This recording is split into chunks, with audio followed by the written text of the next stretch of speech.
নমস্কার, home cook with পুপু চ্যানেলের আরেকটি নতুন ভিডিওয়ে সকলকে স্বাগত। তোমরা একেবারে ঠিকই ধরেছ, আমি আজকে তোমাদের সাথে শেয়ার করছি একেবারে রেস্টুরেন্টের মতো পানির টিক্কা মশালা, যেটা তোমরা হাজার রকমের ঝক্কি ঝামেলা ছাড়াই খুব সহজেই বাড়িতে বানাতে পারবে। তাহলে ভিডিওটা স্কিপ না করে শুরু থেকে শেষ পর্যন্ত দেখতে থাকো। তো প্রথমেই 100 গ্রাম টক দইয়ের মধ্যে 2 টেবিল চামচ বেসন দিয়ে দিলাম। তার মধ্যে দিয়ে দিলাম 1 চামচ লঙ্কা গুঁড়ো, হাফ চামচ হলুদ গুঁড়ো, 1 চামচ ধনে গুঁড়ো, সাথে অল্প একটু কসৌরি মেথি, আর দিয়ে দিচ্ছি হাফ চামচ জিরে গুঁড়ো। এইবার এগুলো ভালো করে মিশিয়ে একটা ব্যাটার তৈরি করব। এইবার এর মধ্যে দিয়ে দিলাম সামান্য একটু সরষের তেল। এইবার এর মধ্যে আমি দিয়ে দিচ্ছি বড় বড় টুকরো করে কাটা ক্যাপসিকাম, পেঁয়াজ আর টমেটো। এবার এগুলো একটা চামচের সাহায্যে ভালো করে ব্যাটারের সাথে মিশিয়ে নেব।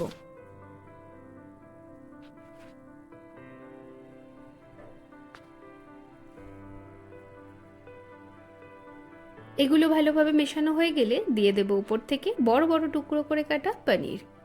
এবার সব কিছু ভালোভাবে মিশিয়ে নিতে হবে। সব মিশিয়ে নেওয়া হয়ে গেলে 15 থেকে 20 মিনিটের জন্য এটা ঢাকা দিয়ে রেখে দেব। এইবার একটা কড়াইতে দিয়ে দিলাম সামান্য পরিমাণ সাদা তেল আর একটু বাটারের কিউব। বাটারটা ভালোভাবে গলে যাওয়া পর্যন্ত ওয়েট করব।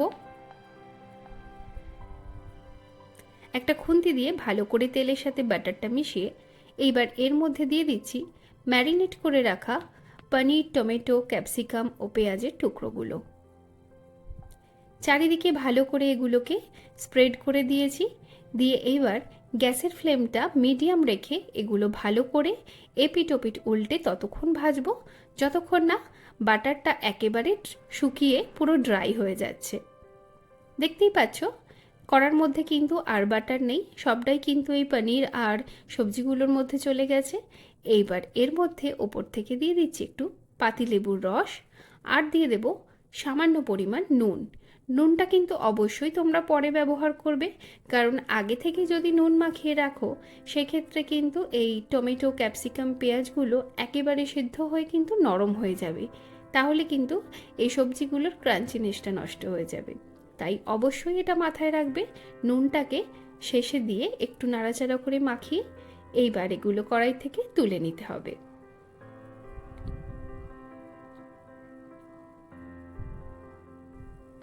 এইবার এই কড়াইতে একটু তেল দিয়ে তার মধ্যে দিয়ে দিচ্ছি 4টি গোটা শুকনো লঙ্কা, আর দিয়ে দেব একটা পেঁয়াজের অর্ধেক। এইবার এই পেঁয়াজটাকে একটু নাড়াচাড়া করে দুটো বড় সাইজের বড় বড় করে কাটা টমেটো দিয়ে দিচ্ছি। এইবার এগুলো 2 থেকে 3 মিনিট লো ফ্লেমে নাড়াচাড়া করে নিয়ে এর মধ্যে আমি অ্যাড করে দেব 12 থেকে 15টা কাজু বাদাম।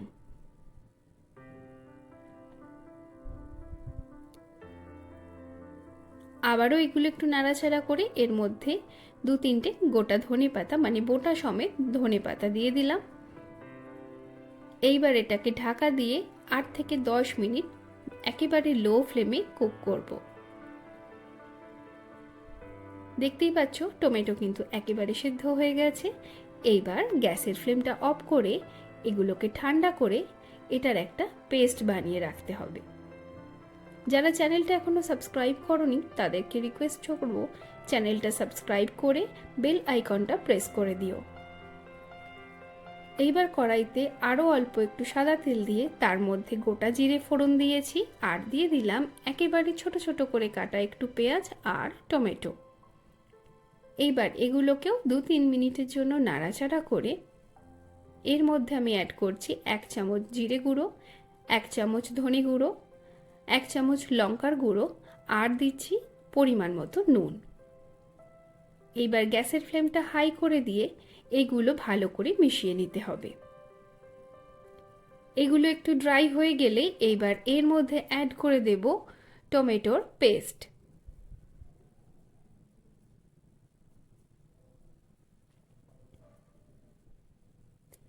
এবার গ্যাসের ফ্লেমটা হাইতেই রেখে এইভাবে খুন্তি ঘুরিয়ে ঘুরিয়ে কন্টিনিউ এই মশলাগুলোর সাথে টমেটো পেস্টটাকে মিশিয়ে নিতে হবে। আর গ্যাসের ফ্লেম কিন্তু হাইতেই রাখতে হবে। এইবার এর মধ্যে একটু জল অ্যাড করে জলের সাথে সব কিছু ভালো করে মিশিয়ে নিতে হবে। এইবার এটা ফুটে একটু থিক হয়ে যাওয়া পর্যন্ত ওয়েট করব। দেখতেই পাচ্ছ গ্রেভিটা কিন্তু একেবারে থিক হয়ে গেছে। এইবার এর মধ্যে দিয়ে দিচ্ছি পনির টমেটো ক্যাপসিকাম।